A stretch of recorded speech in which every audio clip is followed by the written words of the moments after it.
Assalamualaikum warahmatullahi wabarakatuh. Perkenalkan, nama saya adalah Siti Fauzatun Wahidah.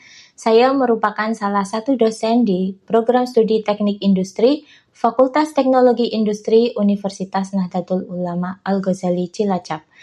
Saat ini saya sedang mengikuti program sertifikasi dosen yang diadakan oleh Kemdikti-Saintek gelombang 1 tahun 2025, di mana dalam salah satu persyaratan untuk program tersebut adalah saya melakukan unjuk kerja Tridharma Perguruan Tinggi atau yang biasa disebut sebagai PDD UKT-PT dengan mengangkat mata kuliah yang saya ampu, yaitu matriks dan vektor. Mata kuliah matriks dan vektor ini merupakan salah satu mata kuliah wajib yang harus diikuti oleh mahasiswa program studi teknik industri semester 3 dengan bobot 2 SKS. Berikut adalah capaian pembelajaran mata kuliah matriks dan vektor. Capaian pembelajaran lulusan yaitu mampu menerapkan pengetahuan matematika, ilmu alam dan atau material, teknologi informasi dan keteknikan untuk memperoleh pemahaman menyeluruh dari prinsip-prinsip keteknik industrian. Capaian pembelajaran mata kuliah pada mata kuliah ini adalah yang pertama, mahasiswa mengetahui definisi, sifat-sifat matriks, matriks inverse, dan matriks ortogonal. Sedangkan CPMK yang kedua, mahasiswa mampu menyelesaikan persoalan menggunakan metode Gaussian dan LU decomposition. CPMK yang ketiga, mahasiswa mengetahui vector spaces atau ruang vektor dan mengidentifikasi matriks span, basis, dan dimensi suatu matriks, serta mengimplementasikan metode Gram-Schmidt untuk mencari matriks ortogonal dan ortonormal. CPMK yang terakhir yaitu CPMK keempat, mahasiswa mampu menghitung eigenvalue dan mencari vektor suatu matriks. Penilaian yang akan dilakukan untuk mata kuliah ini itu ada beberapa aspek. Yang pertama itu adalah proses, kemudian ujian akhir semester, ujian tengah semester, tugas terstruktur, dan juga kehadiran. Referensi yang saya gunakan dalam mata kuliah tersebut adalah yang pertama saya menggunakan referensi dari Jeffrey Chasnov tahun 2018 dalam Matrix Algebra for Engineers. Kemudian untuk referensi pendukung saya menggunakan Danang Mursita tahun 2010 tentang yang berjudul Aljabar Linear. Kemudian menggunakan bantuan dari buku Marie L. Boas yang berjudul Mathematical Methods in Physical Science. Demikian adalah sedikit ringkasan tentang rencana pembelajaran saya pada mata kuliah matriks dan vektor. Untuk selanjutnya akan dilanjutkan dengan video pembelajaran asinkronus apabila kegiatan pembelajaran secara luring tidak memungkinkan. Salam. Pada video pembelajaran kali ini, saya ingin menjelaskan tentang proses Gram-Schmidt. Proses Gram-Schmidt ini digunakan untuk membentuk himpunan vektor ortonormal dari suatu vektor bebas linier. Di pembelajaran yang sebelumnya, saya sudah menjelaskan tentang apa itu vektor bebas linier. Vektor bebas linier adalah suatu himpunan vektor di mana dalam kelompok himpunan tersebut tidak ada vektor yang saling bisa membentuk satu sama lain. Contoh, misal kalau saya memiliki suatu himpunan vektor 1, 0 dan 0, 1 pada ruang dimensi, 2 dimensi, maka kedua vektor ini kita bisa sebut sebagai bebas linier. Kenapa? Karena saya tidak bisa membentuk vektor 1, 0 dari vektor 0, 1. Demikian juga sebaliknya. Tetapi apabila saya memiliki himpunan vektor 1, 0 dan 3, 0, maka saya menyebutnya tidak bebas linier. Kenapa begitu? Karena saya bisa membentuk 3, 0 ini berdasarkan 1, 0 begitu ya, kalau dalam bentuk matriks dikalikan dengan 3 sehingga menjadi vektor 3, 0. Sehingga 1, 0 dan 3, 0 bukanlah vektor bebas linier. Nah, pada proses Gram-Schmidt ini kita ingin membentuk himpunan dari suatu vektor di mana vektor-vektor tersebut merupakan vektor yang saling ortonormal. Ortonormal itu artinya kalau kita berbicara suatu vektor berarti posisi mereka antara satu vektor dengan vektor yang lain itu adalah tegak lurus. Misalkan saya punya U1 dan U2. Nah, ini kita sebut sebagai vektor ortonormal. Selanjutnya, bagaimana cara kita membentuk vektor-vektor ini menjadi vektor ortonormal? Caranya adalah, yang pertama, apabila kita memiliki suatu himpunan basis, saya tuliskan di sini, saya memiliki suatu himpunan basis vektor V1, V2 sampai dengan Vn, di mana vektor basis ini belum ortonormal. Kemudian saya ingin mendapatkan basis ortonormalnya. Basis ortonormal yang nantinya akan kita sebut sebagai U1, U2 sampai dengan UN. Nah, untuk membentuk basis ortonormal ini kita bisa gunakan ilustrasi ya. Misalkan saya punya vektor di sini V1, lalu di sini adalah V2. V1 dan V2 di sini posisinya belum tegak lurus. Nah, mereka ini sudah bebas linear tetapi belum tegak lurus. Jadi, untuk membentuk vektor ortonormalnya, maka saya akan menentukan di sini, misalkan saya tentukan bahwa V1 itu saya anggap sebagai U1 dan V2, kemudian dari U1 akan saya tarik garis yang tegak lurus di sini, tegak lurus dengan U1 yang selanjutnya saya sebut sebagai U2. Nah, dari sini bisa kita lihat ya bahwa apa sih hubungan antara V1, U1, U2 dengan V2. Kalau kita perhatikan, saya bisa tuliskan bahwa V1 itu akan menjadi U1 itu sendiri. Sedangkan U2 itu merupakan suatu vektor yang kalau kita tuliskan misalnya di sini adalah vektor S, saya bisa tulis bahwa S ditambahkan dengan vektor U2 akan menghasilkan vektor V2. Sehingga bisa saya ubah ya. U2 adalah V2 dikurangi S. Nah, S di sini kalau kita lihat, kalau kita perbesar begitu, di sini ini adalah S, ini adalah U2 gitu ya. Maka ini adalah V2. Saya bisa tuliskan V2 ini menjadi bentuk, saya tuliskan S di sini adalah U1 didotkan dengan V1, kemudian dibagi dengan operasi dot produk dari U1 itu sendiri dikalikan dengan U1.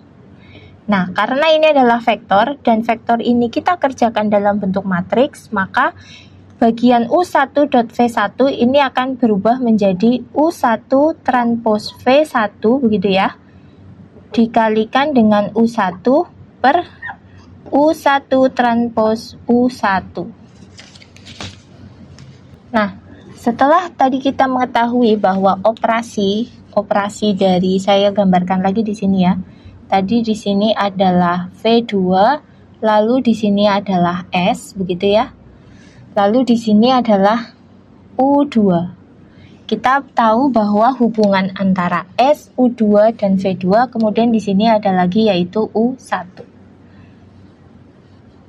Nah, untuk membentuk, saya tuliskan lagi bahwa V1 adalah U1 itu sendiri, karena yang kita cari adalah U2, di mana tadi saya bilang bahwa U1 itu harus tegak lurus dengan U2. Artinya apa? Karena U1 tegak lurus dengan U2, maka U1 ketika dioperasikan dot produk dengan E2, maka hasilnya harus sama dengan 0. Nah, ini kemudian kita bawa ke U2. Berarti kan kita harus mencari U2 yang posisinya tegak lurus terhadap U1 dan dia berhubungan dengan posisi V2. U2 ini saya tuliskan sebagai V2 dikurangi dengan U1 transpose dikalikan V2 kemudian dikalikan U1 dibagi dengan U1 transpose U1. Kalau kita lihat bagian transpose ini, U1 transpose V2 dan U2 transpose U1 ini adalah bentuk skalar. Ini akan menghasilkan nilai skalar. Maka kita punya vektor dikurangi dengan skalar kali vektor. Maka vektor dikurangi vektor. Oke, berarti ini sudah sesuai. Lalu bagaimana kalau misalkan himpunan ortonormal yang akan kita kerjakan itu dia tidak hanya terdiri dari U1 dan U2. Seandainya kita punya U3, maka U3 ini juga dia harus tegak lurus terhadap U1 dan juga U2. Maka U3 kalau kita lihat akan sama dengan V3, seandainya ada V3 ya, dikurangi dengan U1 transpose V3 begitu, dibagi dengan U1 transpose U1. Kemudian ini adalah komponen yang tegak lurus terhadap U1. Nah, untuk komponen yang tegak lurus terhadap U2, maka kita tuliskan U2 transpose dikalikan V3 dikalikan U2, maaf ini saya salah kurang, dibagi dengan U2 transpose U2. Dan seterusnya sampai dengan UN.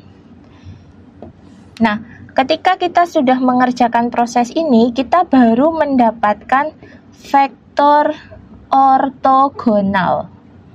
Nah, vektor ortogonal ini dia belum ortonormal, artinya dia baru tegak lurus tetapi besarnya itu belum satu. Ketika kita melakukan normalisasi, barulah kita dapatkan satu vektor satuannya. Caranya bagaimana? Caranya adalah setelah kita melakukan proses ortogonalisasi, kita melakukan proses normalisasi. Normalisasi untuk U1 itu adalah vektor U1 dibagi dengan U1 transpose U1 pangkat setengah. Begitu juga dengan U2, maka ini adalah U2 dibagi dengan U2 transpose U2 pangkat setengah. Dan seterusnya sampai dengan UN gitu ya. Nah, contohnya seperti apa? Contoh yang bisa saya berikan misalkan contoh seandainya saya memiliki, saya tuliskan dulu, tentukan vektor ortogonal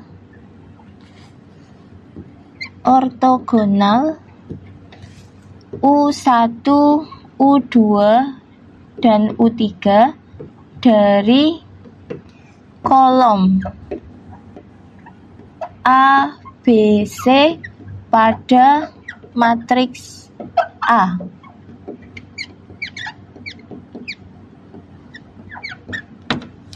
Oke, di mana A ini adalah 1, 0, 0, 2, 0, 3, dan 4, 5, 6. Nah, sekarang ini adalah contohnya. Kita akan menentukan vektor basis ortogonal dari matriks A yang komponennya adalah 1, 0, 0, 2, 0, 3, dan 4, 0, 6. Baik, tadi saya tuliskan kembali ya. Vektor A kita itu tadi adalah komponen A kita itu tadi adalah 1, 0, 0, 2, 0, 3, dan 4, 5, 6. Nah, berarti ini adalah kolom A, yang di sini ini adalah kolom A, ini adalah kolom B, dan ini adalah kolom C. Maka kita bisa tulis ya, A itu adalah 1, 0, 0, B itu adalah 2, 0, 3, dan C itu adalah 4, 5, 6. Nah, bagaimana kita menentukan basis ortogonalnya? Yang pertama, kita tentukan U1. Kita samakan saja bahwa U1 itu adalah A itu sendiri. maka U1 adalah 100.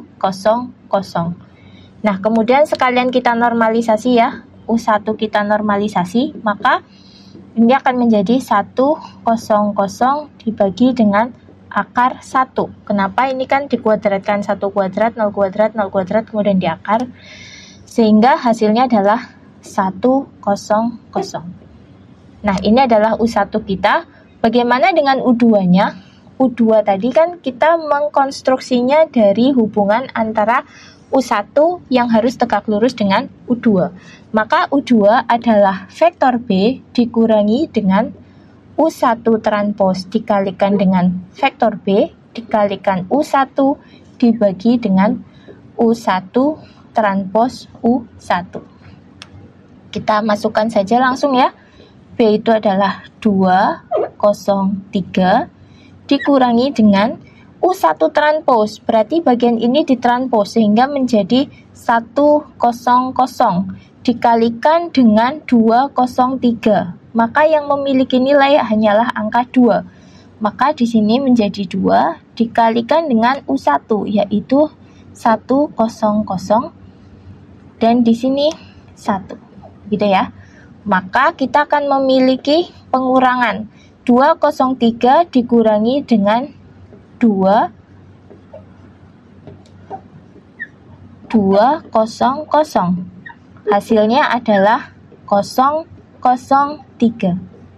Nah, ini U2 ini belum ternormalisasi. Maka kita melakukan normalisasi terhadap U2 seperti ini menjadi 003 dibagi dengan akar dari 9. Maka ketemunya adalah 001. Begitu. Jadi sekarang kita sudah dapat komponen U1, kemudian sudah juga dapat komponen U2. Selanjutnya kita cari komponen terakhir yaitu U3. Baik, sekarang kita akan mencari komponen untuk U3. Seperti tadi saya sampaikan bahwa U3 ini juga harus tegak lurus terhadap U1 dan U2. Maka U3 ini adalah vektor C dikurangi dengan vektor yang tegak lurus dengan U1. Maka ini adalah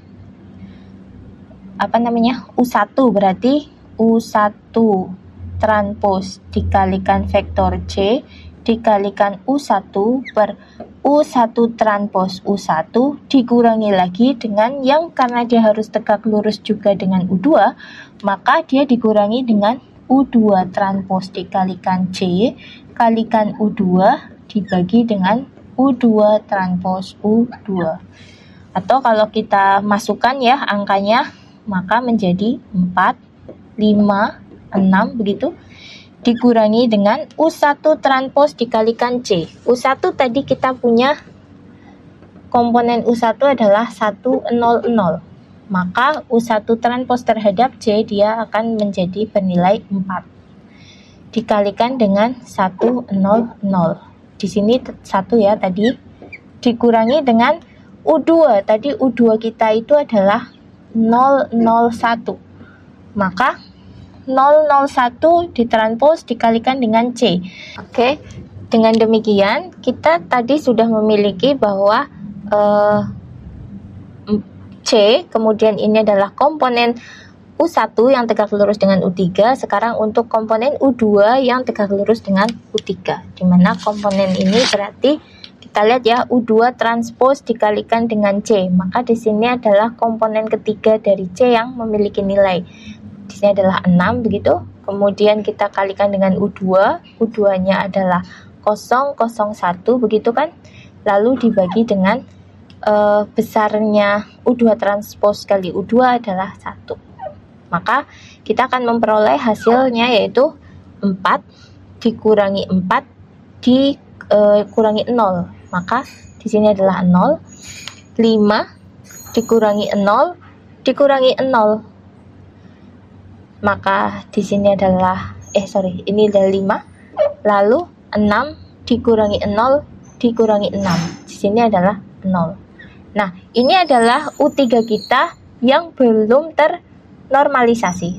Nah, Nilai normalisasi U3-nya bisa kita tuliskan berarti U3 gitu ya, sama dengan 050 dibagi dengan akar 25 menjadi 010.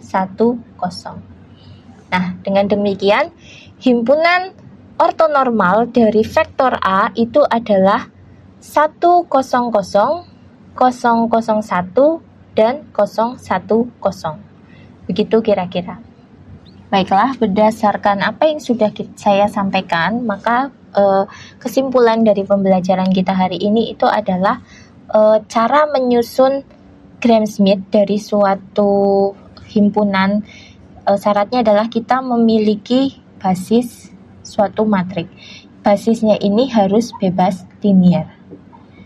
Nah, basis yang bebas linier ini kita sebut sebagai V1, V2 sampai dengan Vn. Kemudian basis yang bebas linier ini kita susun menjadi basis ortogonal. Basis ortonormal, menjadi basis ortonormal, di mana kita tuliskannya sebagai U1, U2 sampai dengan UN.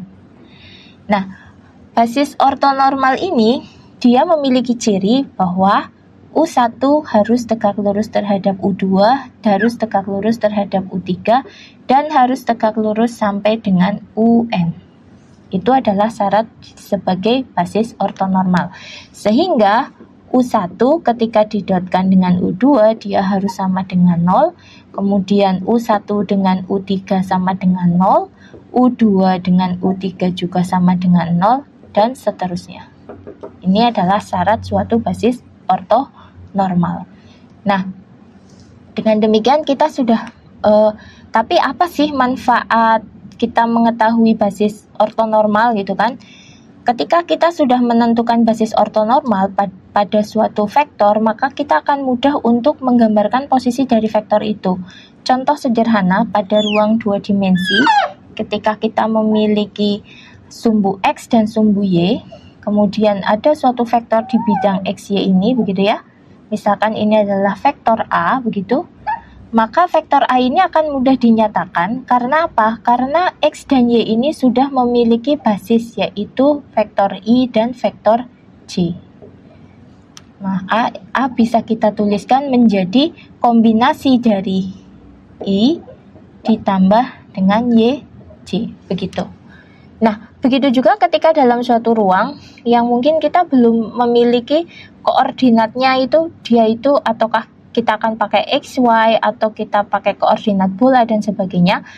Kita harus menentukan dulu seperti apa basis ortonormal yang berlaku di ruang tersebut, sehingga ketika ada suatu vektor, kita akan lebih mudah menggambarkan fungsinya, arahnya, serta perubahan pergerakannya. Kira-kira seperti itu pembelajaran kita hari ini. Assalamualaikum warahmatullahi wabarakatuh.